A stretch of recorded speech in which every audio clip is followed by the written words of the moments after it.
Assalamualaikum warahmatullahi wabarakatuh. Alhamdulillah alladzi amarona bil i'tisami bihablillahil matin. Asyhadu an la ilaha illallah al malikul haqqul mubin wa asyhadu anna Muhammadan abduhu wa rasuluh. Subhanaka la ilma lana illa ma 'allamtana innaka antal alimul hakim. Kaum muslimin wal muslimat yang dirahmati Allah, mengawali kajian singkat kita pada kesempatan ini adalah kita bersama-sama menjadikan rasa syukur kita kehadirat Allah Subhanahu wa taala biqauli alhamdulillahirabbil alamin. Sampai detik ini berbagai kenikmatan senantiasa kita terima dari Allah Subhanahu wa taala. Walaupun mungkin kualitas dan kuantitasnya antara satu dengan yang lain itu ada yang sama dan juga mungkin ada yang berbeda. Tetapi satu hal yang perlu untuk kita renungkan bersama bahwa nikmatnya Allah itu yang tidak sempat terdetik di dalam batin kita, tidak sempat terhitung, itu jumlahnya jauh lebih banyak yang mungkin sempat kita pikirkan dan mungkin sempat kita hitung. Oleh karenanya bersyukur adalah sesuatu yang tetap menjadi bagian yang harus kita laksanakan di dalam kehidupan kita ini, apapun dan bagaimanapun juga kondisi kita masing-masing. Salat dan salam mudah-mudahan tetap terlimpah tercurah pada Rasulullah Muhammad sallallahu alaihi wasallam biqauli Allahumma sholli wa sallim wa barik alaih. Kaum muslimin wal muslimat yang dirahmati Allah, kesempatan yang sangat mulia ini saya ingin berbagi sesuatu, mudah-mudahan ini nanti ada manfaatnya bagi kita sekalian. Kaum muslimin wal muslimat rahimakumullah. Setiap kita di dalam menjalani kehidupan di dunia ini pasti ada berbagai hal yang membuat diri kita ini, setidaknya menurut ukuran kita, itu membuat batin kita itu menjadi resah, batin kita ini menjadi kurang nyaman dan lain sebagainya. Saya kira setiap orang pasti mengalami. Jadi orang hidup itu kalau ndak senang ya susah begitu, kalau ndak dia itu hatinya berbunga-bunga, hatinya itu penuh dengan nuansa kesenangan begitu ya. Kadang-kadang hati kita ini murung, kadang-kadang hati kita ini dirundung kesedihan begitu. Kalau kadang-kadang ada teman yang cerita begitu, hatinya itu sedih tapi enggak ketemu gitu. Enggak ketemu, dicari penyebabnya itu apa. Kalau kita mengacu kepada apa yang Allah sampaikan di dalam Al-Qur'an, keresahan batin setiap insan itu sesungguhnya dipicu oleh dua hal yang secara inheren itu berada pada diri kita. Jadi sumber keresahan itu sebetulnya bukan dari sana, tapi sumber keresahan itu sesungguhnya berasal dari sini. Artinya sumber keresahan itu sesungguhnya adalah diri kita sendiri ini. Cuma kadang-kadang kita sering di dalam kehidupan ini menunjuk ke arah yang lain sebagai sesuatu yang kita anggap sebagai sumber keresahan itu. Di dalam Al-Quran setidaknya kalau kita mau merenungkan, ada dua sumber keresahan manusia ini yang memang itu bagian yang tidak bisa terpisahkan di dalam diri manusia ini. Yang pertama, keresahan itu bersumber dari memang Allah Subhanahu wa taala itu menciptakan manusia itu dalam kondisi memiliki potensi yang resah. Ini sudah disampaikan Allah di dalam Al-Quran dan insya Allah ini sudah banyak yang hafal begitu. Walau kadang-kadang mungkin belum mampu kita jadikan sebagai sarana untuk melakukan evaluasi diri. Di dalam surat Al-Ma'arij ayat 19 sampai 22 lah. Itu Allah sampaikan, a'udzubillahi minasyaitonirrajim. Innal insana khuliqa halu'a idza massahu syarru jazua wa idza massahul khairu manu'a illal musallin alladzina hum fi sholatihim daimun. Innal insana khuliqa halu'a, sungguh manusia itu diciptakan. Jadi kalimat yang ada ini dalam bentuk majhul. Jadi khuliqa dalam bentuk majhul, artinya memang sejak dulu manusia itu diciptakan halunga, memiliki karakter berkeluh kesah. Idza massahu syarru jazua wa idza massahul khairu manu'a. Bentuk keluh kesah manusia itu terwujud yakni ketika dia itu menerima kenikmatan dari Allah Subhanahu wa taala, manunga, maka dia itu menjadi orang yang bakhil, yang menahan diri untuk tidak membagi kenikmatan itu kepada orang lain. Wa idza massahul syarru jazua. Tetapi ketika dia itu ditimpa atau mengalami sesuatu yang tidak sesuai dengan yang diinginkan. Saya katakan tidak sesuai dengan yang diinginkan itu karena manusia ini lebih cenderung meneliti apa yang dia inginkan daripada apa yang ia butuhkan. Kadang kebutuhan sebetulnya sudah lebih dari sekedar mencukupi, tetapi karena keinginan itu mungkin masih ada yang masih tertunda begitu, belum diberikan oleh Allah, maka manusia ini kemudian menjadi jazunga, menjadi berkeluh kesah. Jadi ini memang karakter yang memang khuliqa, diciptakan oleh Allah. Jadi di dalam kata khuliqa ini mengandung fa'il yang tersimpan, yaitu Allah Subhanahu wa taala. Allah yang menciptakan batin kita itu berkeluh kesah seperti itu.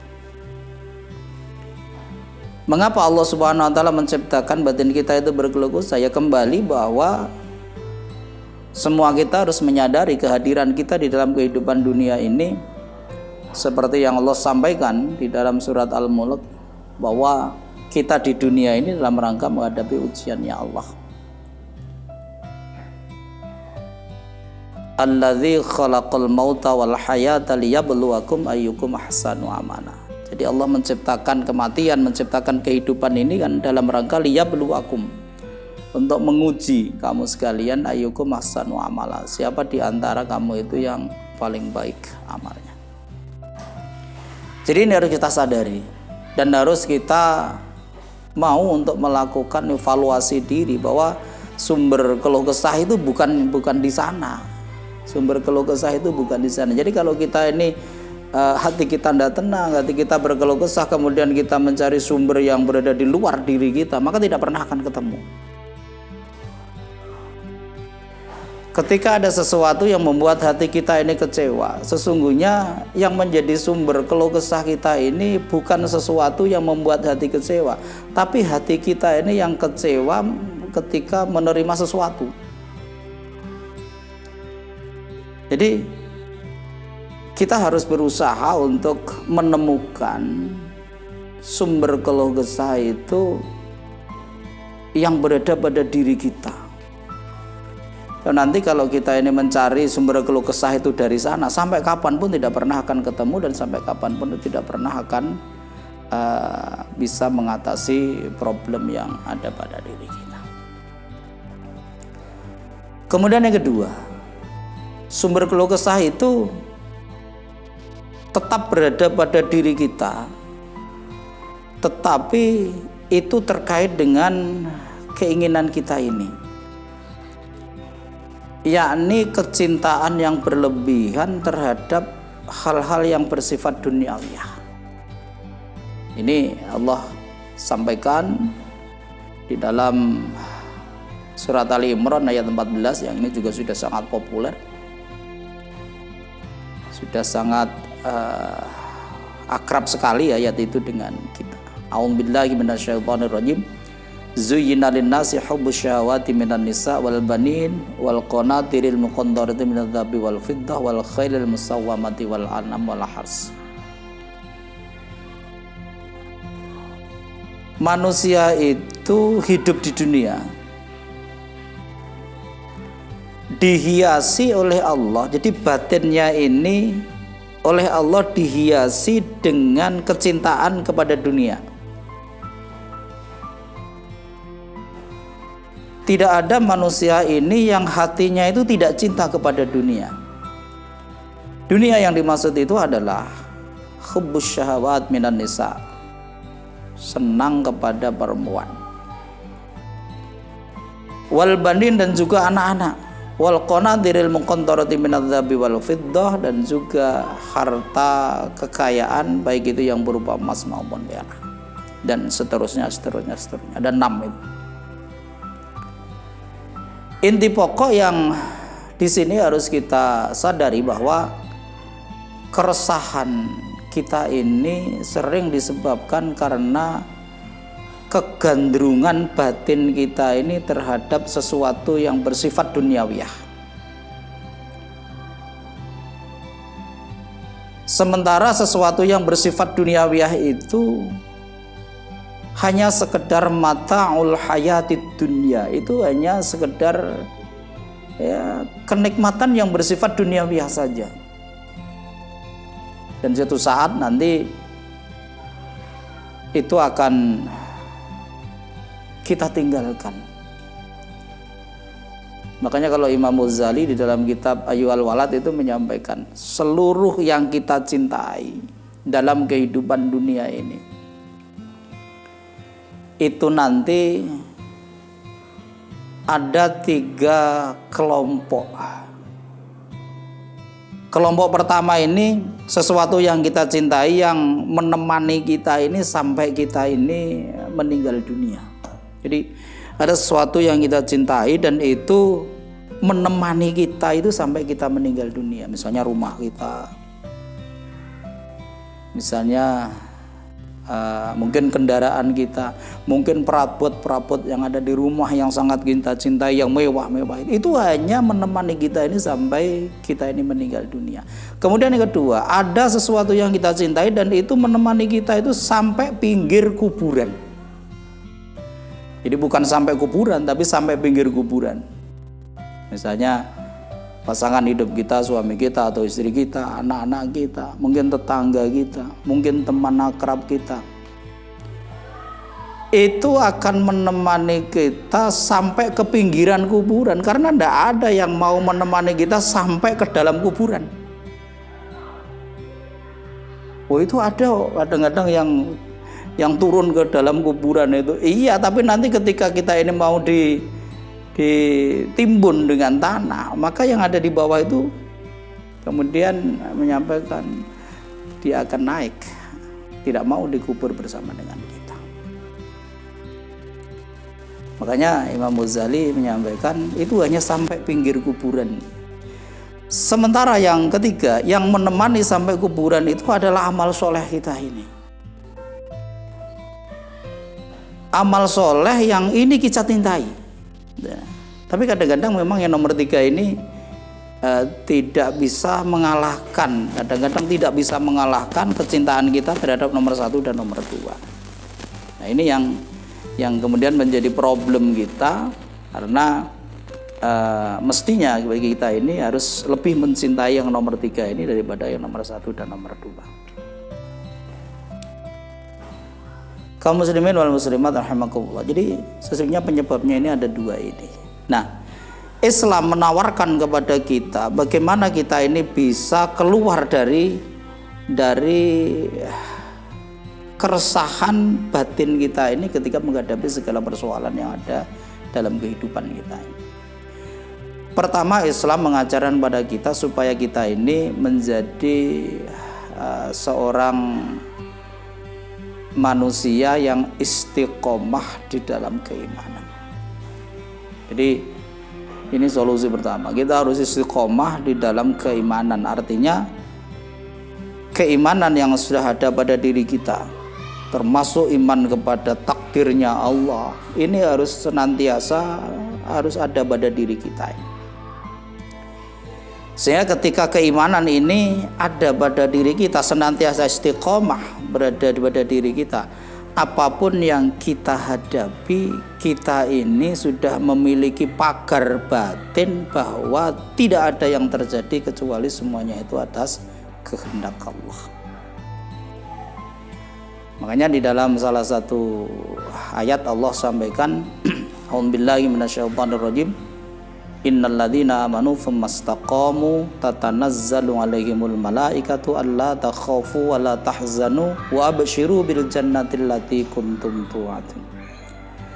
Sesungguhnya orang-orang yang beriman kemudian dia istiqomah di dalam keimanannya itu, tatanazzalu alaihimul malaikah, maka malaikat akan turun atas perintah Allah membisikkan ke dalam jiwa orang itu, alla takhaufu wa la tahzanu, jangan pernah khawatir, jangan pernah bersusah, wa absyiru bil jannati allati kuntum tu'adun, dan bergembiralah kamu dengan surga yang telah dijanjikan oleh Allah. Nah, kita tidak mungkin malaikat itu akan diutus oleh Allah untuk menguatkan batin kita, membisikkan ke dalam batin kita ini, kecuali kita ini orang yang istiqomah di dalam keimanan. Orang yang istiqomah dalam keimanan itu adalah orang yang betul-betul menghayati makna keimanannya, baik iman kepada Allah maupun iman kepada rukun iman yang memang diwajibkan pada kita. Dan terutama kalau yang bagian ini selain iman pada Allah, maka iman kepada takdir Allah ini menjadi bagian yang tidak bisa terpisahkan.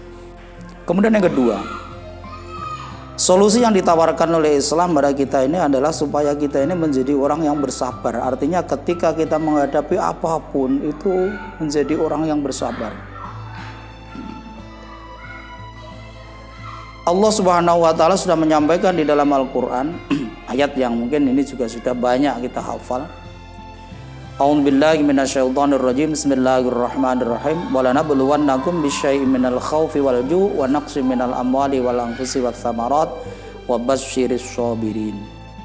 Alladzina idza asabatkum musibah qalu inna lillahi wa inna ilaihi raji'un. Dan sungguh aku akan menguji kamu sekalian minal khaufi wal ju', dari rasa khawatir, rasa takut, wal ju' dan rasa lapar. Wa naqsim minal amwali wal anfus, kekurangan harta dan kekurangan jiwa. Wa thamarat, dan juga kekurangan buah-buahan. Wa basyir as-sabirin, wahai Muhammad berilah kabar gembira kepada orang-orang yang sabar. Alladzina idza asabatkum musibah qalu inna lillahi wa inna ilaihi raji'un.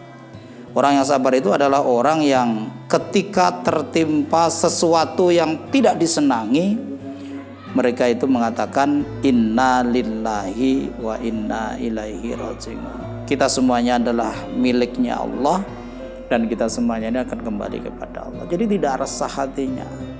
Oh ya Allah, ini kenapa kok diambil? Ya Allah, ini kenapa kok dagangan saya bangkrut?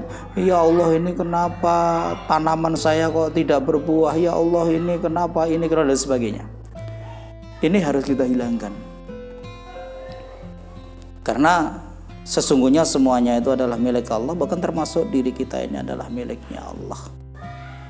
Maka sesungguhnya kalimat innalillah wa inna ilaihi raji'un itu bukan kalimat yang khusus ketika kita ini menghadapi atau mendengarkan berita kematian, tidak. Jadi segala bentuk ujian itu harus kita sikapi dengan kondisi batin yang menyatakan innalillah wa inna ilaihi raji'un, apapun ujiannya itu.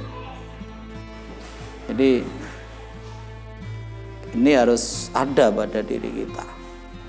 Tidak sampai kemudian kita menyalahkan Allah, Kadang-kadang ada orang ini yang dalam kehidupan, ada orang yang beriman, kemudian taat beribadah, taat sholat, kemudian ketika diuji misalnya itu sawahnya, ladangnya itu tidak panen, kemudian geraito. Ya Allah, saya ini kurang apa?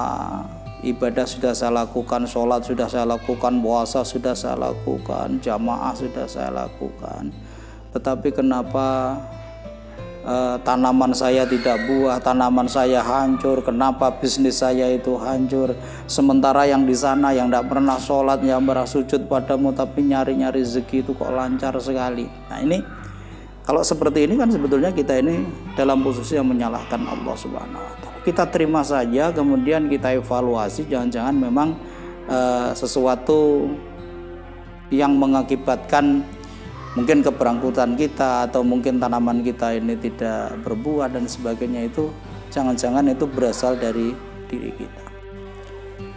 Nanti kalau kita sudah evaluasi, maka yakinlah apapun yang Allah berikan kepada kita itu adalah yang terbaik. Makanya solusi ketiga Allah menyampaikan supaya kita ini bertawakal kepada Allah. Fa idza azamta fatawakkal 'ala Allah. Jadi ketika kita ini sudah berupaya semaksimal mungkin, nanti apapun hasilnya, maka itulah yang terbaik bagi kita, dan kita bertawakal kepada Allah, kita berserah kepada Allah sambil kita memohon supaya apa yang kita terima itu adalah sesuatu yang betul-betul terbaik bagi kita sekalian. Kaum muslimin wal muslimat rahimakumullah. Jadi Islam mengajarkan kita ini supaya memahami kehidupan ini, persoalan-persoalan yang kita hadapi ini juga harus kita lihat itu sumbernya dari mana, kemudian nanti solusinya seperti apa, sehingga harapannya Al-Quran memberikan bimbingan kepada kita supaya apapun yang kita hadapi, maka semuanya kita hadapi dengan posisi kehambaan kita kehadirat Allah, bukan posisi diri kita sebagai orang yang mungkin merasa harus begini, harus begitu, tetapi semua yang terjadi ini harus kita posisikan dengan posisi kehambaan kita ini kehadirat Allah Subhanahu wa Ta'ala. Mudah-mudahan ada manfaatnya, ada kekurangan mohon maaf. Nasrun minallah wa fadlun qarib wa basyiril mu'minin. Assalamualaikum warahmatullahi wabarakatuh.